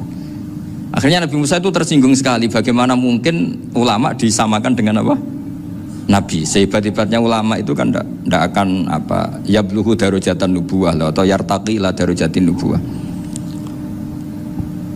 Itu akhirnya ya kalau kamu nggak percaya panggil, yang dipanggil Imam Ghazali. Ya Nabi Muhammad juga gak mau kalah gitu. Kalau manggil ulama RT ya kalah keok gitu. Akhirnya Imam Ghazali datang, ditanya sama Musa, Mas muka, nama kamu siapa? Ana Muhammad bin Muhammad Al-Ghazali At-Tusi Asy-Syafi'i. Itu disebut panjang sih. Terus Nabi Musa guyu-guyu. Kamu ulama kok ngomong yang gak penting, ditanya namanya kok penjelasannya sepanjang itu, dianggap itu satu kesalahan. Masa tanyanya nama kok ditanya jawabnya Muhammad bin Muhammad Al-Ghazali At-Tusi Asy-Syafi'i, kepanjangan itu. Ketika Nabi Musa agak mencibir, agak gimana itu, terus Imam Ghazali, kalau ini masalah, lebih masalah jenengan. Apa itu? Yang tanya jenengan tuh Allah ya'lamu sirra wa akhfa, dan Allah hanya tanya wa ma tilka biyaminika ya Musa. Harusnya jenengan jawab asoya titik, bukan kepanjangan. Atawakkau 'alaiha wa syubha itu kepanjangan. Allah tanya yang di bawah kamu itu apa? Yang di tangan kamu. Harusnya jawabnya hanya asoya. Tapi kenapa penjelasannya sepanjang itu? Sampai terakhir waliya fiha ma'aribu ukhra. Terus pinter tenan kayak gitu. Terus ada Nabi Muhammad, Nabi Musa terus bilang, ya pinter tenan aja gitu. Padahal kita tidak pernah GR seperti itu kan, kebetulan Imam Ghazali gitu. Kalau yang lain mungkin ya keok lah kira-kira gitu. Tapi ini cerita dalam khazanah keilmuan. Benar yang dikatakan Gus Zofur. Saya termasuk orang yang pernah mondok Lirboyo Pasanan. Jadi setelah saya disuruh nemani Gus Kamil, tahun berikutnya Gus jenengan disuruh. Pokoknya anakku mbah sakulan lah kudu tahu mondok Lirboyo. Biar aku tahu ngaji Wakarim. Terus yang disuruh mbaturi Gus Kamil itu saya. Jadi saya pernah 1 bulan tuh di Lirboyo. Karena saya ini santri beling ya, kontraknya pokoknya penting ziarah Bakarim. Ya saya nggak pernah ngaji, ya pokoknya gerbar ngisa. Ziarah ya sudah. Ngaji subuh ingat saya sama Gus Imam. Itu dari 17 hari ingat saya ngaji 2 kali. Tapi kalau ziarah ke Bakarim sudah lupa jumlahnya karena memang kontraknya disuruh ziarah. Sampai seperti itu. Dan saking senengnya bangun sama Bakarim saya masih ingat. Ngamplopi salam template itu masih ingat untuk Gus Anwar, untuk Gus Imam, untuk Gus Kafabi, termasuk untuk Gus Maksum. Itu malam-malam saya dijak ngamplopin. Zaman itu saya masih ingat selawewu. Zaman itu kos 1 bulan itu 13.000. Jadi kira-kira kalau 25.000 itu untuk kos 2 bulan. Jadi saya krusnya itu pakai kos. Saya masih ingat Mondok Sarang itu kos 1 bulan 13.000. Berarti kira-kira 500.000 itu di amplopin sendiri sama Bang. Ini untuk Gus War, ini untuk Gus Imam, ini untuk Gus. Padahal Gus Imam ini mondoknya sudah di Mbah Mun. Itu Mbah Mun hormatnya sampai untuk jatah salam template. Nah yang ribet kebalikannya, kita pulang Gus Imam karena melihat Gus Kamil ini putrane Mbah Mun, Gus Kamil disangoni. Saya juga disangoni karena Gus Imam dulu ngaji juga sama Pak D saya, sama keluarga saya. Itu kata Gus Kamil setelah keluar, mau kamu nih gue abal ya, boten berarti gue aku. Karena ini penting, kalau sampai dianggap tukar guling, ribet nih. Jadi ditakwil sendirilah. Mau gak muni gua abal ya? Mboten wis, ya berarti halal. Tapi sama Mbah Mun ya ditanya. Ditanyanya bukan apa karena untuk meneruskan tradisi bahwa kalau kiai ketemu itu ya saling memberi hadiah, saling itu sudah faqatimu baina adina juakum apa? Sotaku. Sehingga ketika Krapyak ini punya Bali Maksum alim alama, kemudian melahirkan murid-murid yang juga ibar kayak Mbah Warsun bisa ngarang apa Kamus Al-Munawwir, Pak Bik juga punya karangan Kamus Al-Mu'asir. Saya tuh punya semua. Karena ini adalah buah dari bahwa kita ini tidak kalah sama produk-produk yang di sana. Bahwa produk di kita ini sudah cukup untuk mengantarkan orang menjadi alim alama. Dulu Mbah Zubair ke Mekah ya sudah alim alama. Gus Zufur ke Al-Azhar sudah alim. Semua teman-teman kita ke Mekah itu sudah alim semua. Padahal produk mondoknya ya tadi mau digojlok kiai ini terus mangkel be keamanan biasanya itu. Biasanya musuh besar pondok itu keamanan. Jadi ya bukan berarti gojlok ibunya Gus Mafto enggak. Biasanya keamanan itu musuhnya apa? Banyak. Jadi cerita-cerita saya mohon sekali murid-murid Krapyak jangan hanya ngaji fikih. Kalau hanya ngaji fikih itu posisi Abu Hanifah itu seakan-akan nyuwun sewu orang yang sangat tidak ahli hadis. Karena beliau di situ kelihatan kalah sekali dengan Imam Syafi'i. Apalagi di perdebatannya Muhammad bin Hasan Asy-Syaibani dengan Imam Syafi'i itu kelihatan sekali betapa Abu Hanifah itu orang yang nyuwun sewu ditinggalkan dalam ilmu hadis. Sampai beliau hanya dapat gelar min ulama ahli ra'yi, termasuk ulama yang kuat logikanya. Juga harus baca kitab-kitab seperti ini. Ternyata di balik Imam Syafi'i mukhalif pada beliau di bab-bab fikih, perilakunya sangat hormat. Sampai beliau itu kalau tawassul ke kuburannya Abu Hanifah. Dan beliau ngendikan an-nasu fil fiqhi iyalun ala Abu Hanifah. Semua orang yang ahli fikih itu masih anak buahnya Abu Hanifah. Saya berkali-kali cerita, mazhab Syafi'i itu alatut tadhir hanya dua, yaitu alma wa turab. Abu Hanifah nambahi wanar. Alasannya Abu Hanifah orang mukmin yang dosanya banyak itu dibakar di neraka, dan alasannya Allah litadhirihim, untuk mensucikan mereka. Sehingga pikirannya Abu Hanifah an-nar itu min alatit tadhir. Apa yang terjadi ketika bata itu batu bata yang dibakar, di situ campur teletong, campur apa-apa, itu kalau sudah mazhab Abu Hanifah selesai, sudah suci karena sudah ngelewatin pembakaran. Meskipun kita tidak akan kalau kehilangan air terus wudu dengan api, bisa bunyak semua itu. Tapi apapun itu menjadi solusi. Sehingga saya punya kitab namanya Ikhtilafu Malik, Ikhtilafu Malik wa Abu Hanifah atau Ikhtilafu Syafi'i ma Abu Hanifah. Itu kelihatan sekali kalau Abu Hanifah itu nyuruh saya posisinya kalah. Karena yang ngarang orang-orang Syafi'i. Tapi kalau melihat kitab-kitab kewalian, misalnya di kitab Mizan Kubro ini juga sering disebut kisah itu Bali Maksum tentang Imam Sa'roni. Berkali-kali beliau mengutip Mizan Kubro. Itu Abu Hanifah adalah orang yang sangat mukasyafah. Artinya ketika Nabi cerita air wudhu itu menjatuhkan dosa, tidak ada air wudhu yang jatuh ke kamu kecuali saat itu juga dosa kamu jatuh. Itu beliau datang ke Madharota Kufah. Kemudian beliau bilang sama si orang tua tadi, tub aniz zina. Orangnya terus bilang atubu minaz zina. Ada lagi pemuda datang dibilangin tub an uquqi walidayka. Terus bilang tub tu an uquqi walidayya. Sampai yang terakhir ada tub an simai alatilahwi atau an samai alatilahwi. Terus tub tu an samai. Ketika orang itu ditanya, kenapa engkau begitu tahu dosanya apa?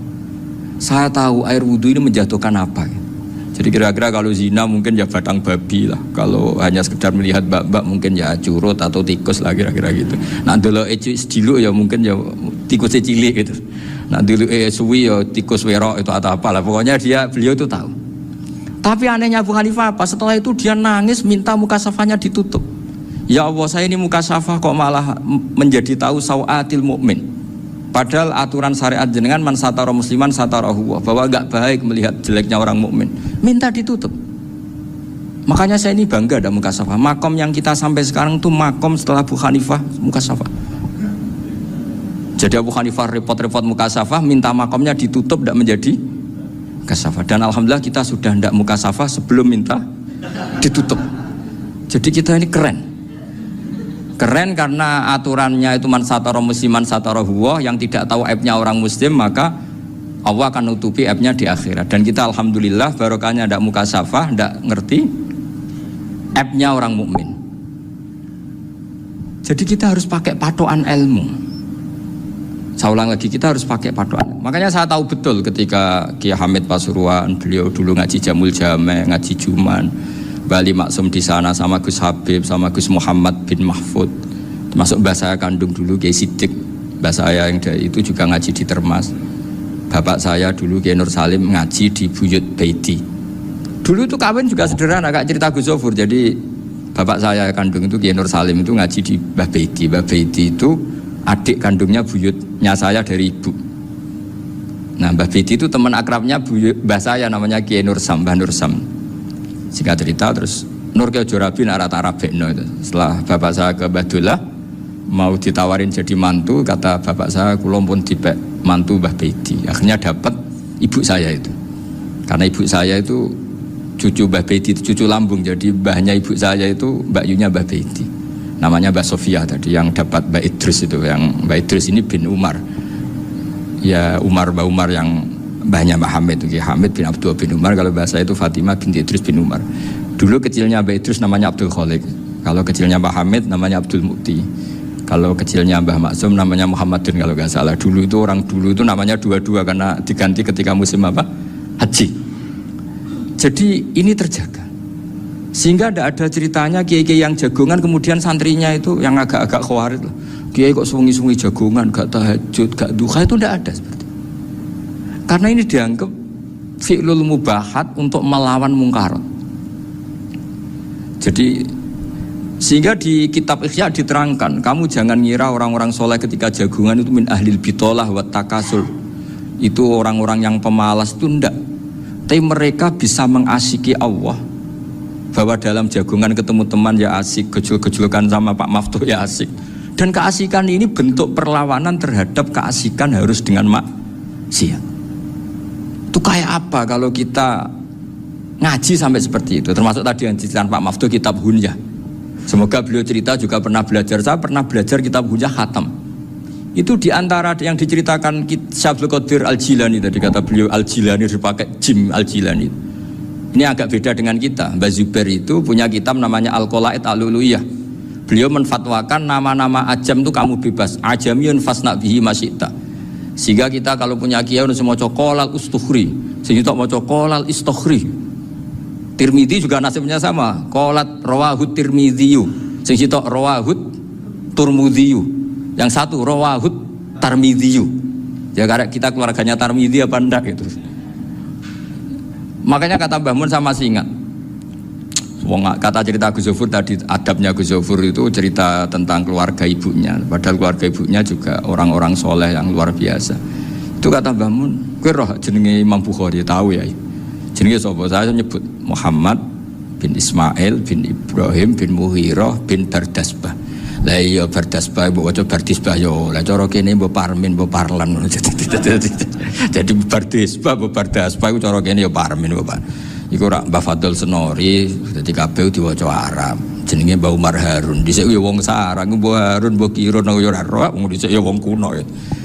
Jadi kalau versi Mbah Fadl termasuk yang pertama bikin nasab Mbah Maksum itu tulisannya Mbah Fadl yang dikutip Habib Haidar tadi. Ya saya seperti Gus Zofur juga mencari-cari hubungan ulama-ulama di Jawa itu Mbah Mun itu kalau bicara mbahku orang sing jenenge Kiai Serut. Kalau ditulisannya Mbah Fadl itu Syaraf. Jadi Mbah Fadl itu fanatik orang-orang alim itu ditulis Arab. Kalau Mbah Mun itu Jawa. Dulu tuh ada wali seto di daerah saya. Dulu orang ya janggal ternyata ada sato itu kesamaan di Arabnya itu.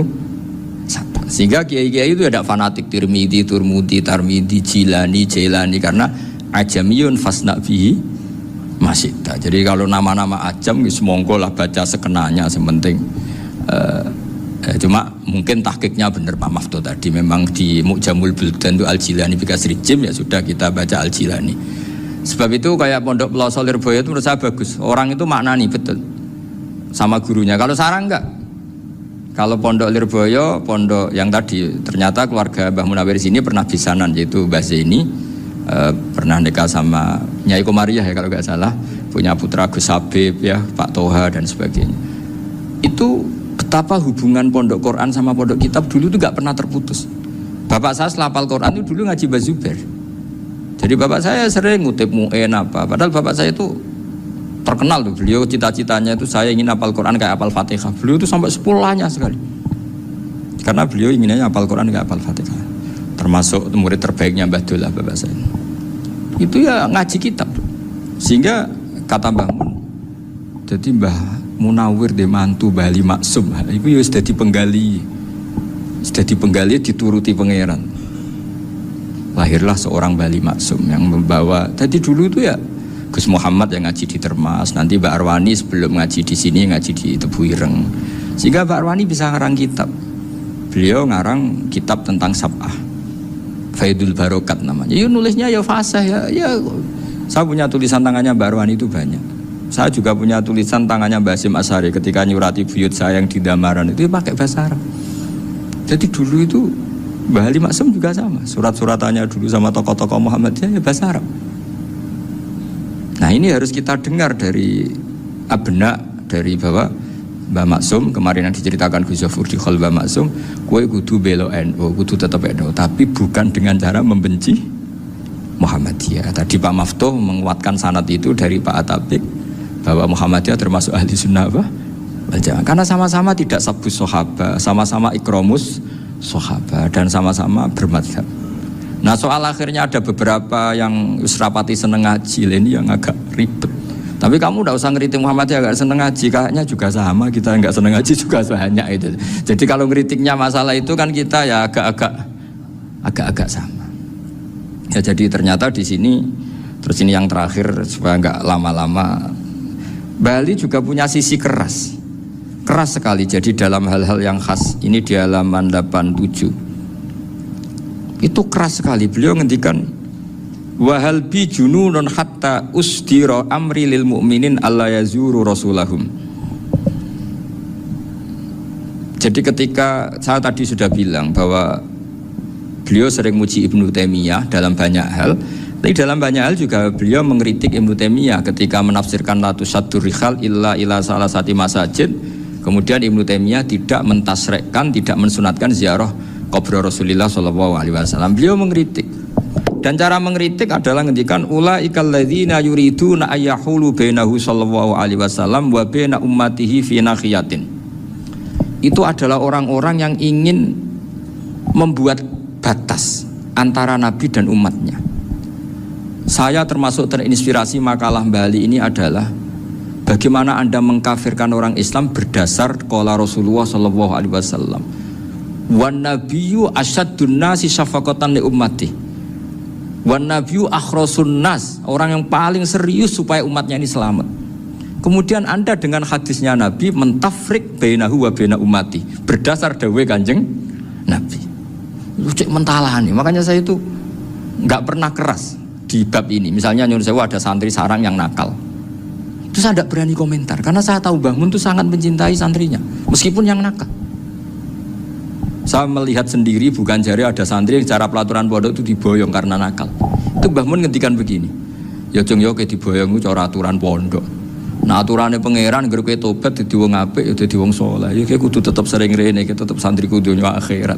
Soal pondok ya ben ana aturan, ben menjen kowe nakal nemen ya diboyong, tapi kowe tetep wong apik. Jadi karena kita tidak mungkin mentafrik bainahu wa baina talamidhi. Kita tidak mungkin mentafrik baina nabi wa baina ummati, karena Nabi adalah apa? Asyaddun nasi syafaqatan li ummati. Sampai saking sayangnya Nabi itu ngendikan syafaati li ahlil kabair min ummati. Lho koyo apa baiknya Nabi? Ora melok nakal, ora melok maksiat, tapi melok nanggung swargane. Iku waktu gali sampean wis kowe utang gak apa-apa, bangkrut gak apa-apa, sing nyaur bapak. Gua sampean ngono top tenan. Anaknya yang ngawur tenan maksudnya itu, tapi top tenan. Lah Nabi ku umate sing dosa iku umate, Nabi sing nyuwun sewu cara Jawane sing kangelan nyafaati. Karena Nabi gak boleh dipisahkan dengan umatnya. Makanya kata Bali Maksum, ulaikal ladzina yuriduna ayyahulu bainan nabi wa baina ummati. Itu mereka adalah orang yang ingin memisahkan Nabi dengan umatnya. Nah, masa kita ngafirkan umatnya Nabi berdasar dawuh Nabi? Itu kan sama, saya benci santri Anwar berdasar dawuh Mbah Mun, padahal orang tahu semua begitu sayangnya Mbah Mun terhadap santrinya. Sama juga kamu benci santrinya Bali Maksum berdasar dawuh Bali Padahal beliau sangat mencintai santrinya. Nah, kultur-kultur seperti ini tidak boleh hilang. Kita punya sanad, punya guru, punya keluarga yang sama. Jadi mbah-mbah saya itu orang Tuban, dekat sama posisi Ibrahim Asmorokonti tadi yang diceritakan. Jadi di kampung saya, kampungnya bapak saya itu ada makomnya Siti Syariah, itu mbak kandungnya Sunan Bonang. Dan bapak dulu sering ngajarin ziarah saya ke Mbak Asari. Mbak Asari itu bin Jumadil Kubro, berarti Mbak Asari itu saudaranya Mbak Ibrahim Asmorokonti, gurunya Sunan Bonang. Jadi Sunan Bonang ke Tuban tuh karena disuruh ngaji sama Mbak Asari, Mudin Asari itu yang di Bejagung itu. Jadi ini semua sanatnya itu jelas, aturannya jelas. Kan Sunan Bonang bin Ampel bin Ibrahim Asmorokonti bin Jumadil Kubro lah, yang Mbak Asari ini adiknya Ibrahim Asmorokonti, makomnya di Bejagung di Tuban. Dulu Sunan Bonang sebelum ngaji kemana-mana ngaji di Bejagung itu, di Mbak Asari itu.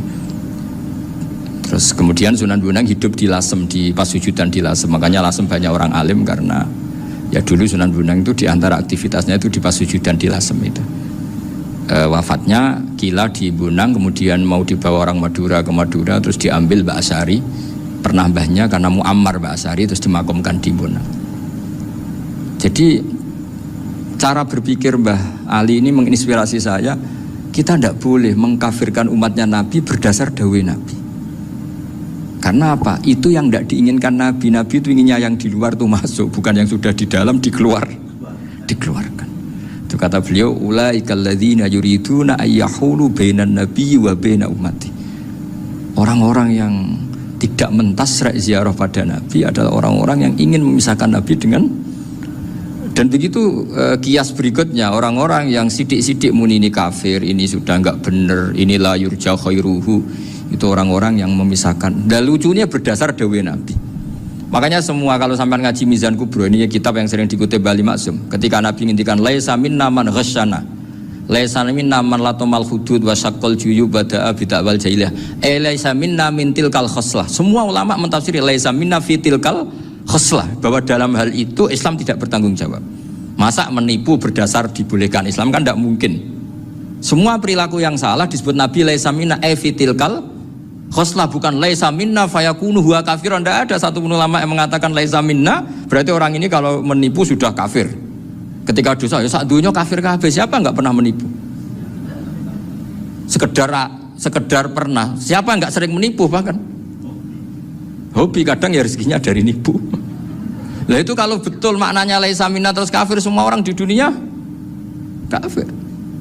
Karena siapa sih yang selain Nabi yang enggak, selain Nabi kan enggak mungkin apa?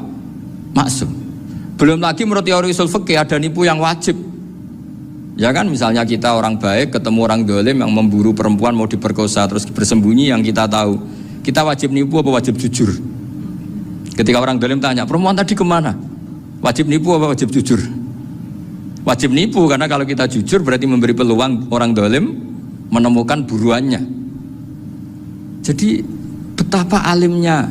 Dan ketika kitab Mizan Sa'roni dipakai Bali, dipakai Mbah Mun, saya pernah ngaji Mbah Mun, terus kita tahu maknanya laisa minna fi tilkal khoslah. Sehingga kita tidak mengatakan laisa minna dengan terjemahan letterlek tidak termasuk umatku. Kita tidak akan menambahi fatafrek fayakunu kafiran, tidak akan selamanya. Karena maknanya laisa minna fi tilkal khoslah. Kenapa kita selalu begitu? Karena nggak mungkin kita memisahkan umatnya Nabi dengan kanjeng Nabi berdasar dawuh kanjeng Nabi. Karena Nabi adalah berstatus bil mu'minina raufur rahim. Ya, terus ini mohon maaf sekali, ini yang saya bisa, tapi saya mohon kajian kitab Ahli Sunnah saat tadi sudah matur Gus Afif, Gus Picon, supaya kitab ini ditakriri lah, supaya apa ya, lebih apa ya, dan yang lagi harus santrinya, jangan bebankan saya.